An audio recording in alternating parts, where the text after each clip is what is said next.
знаешь историю про этот дом? Яку історію? Женщина здесь жила сумасшедшая. Яка жінка? 50 лет назад здесь жила одна женщина сумасшедшая. Она очень боялась громких звуков.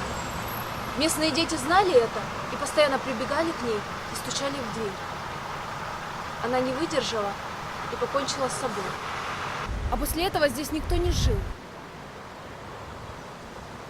Потому что дух ее все еще здесь. И этот дух мстит всем тем, кто стучит в эту дверь.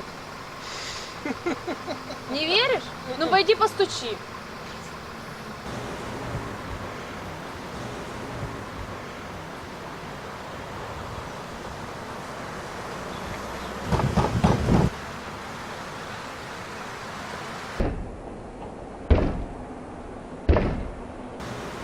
Бачиш, нічого не сталося.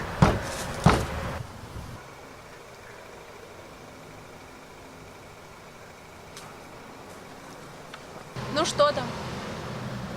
Все нормально, пішли. Точно? Да.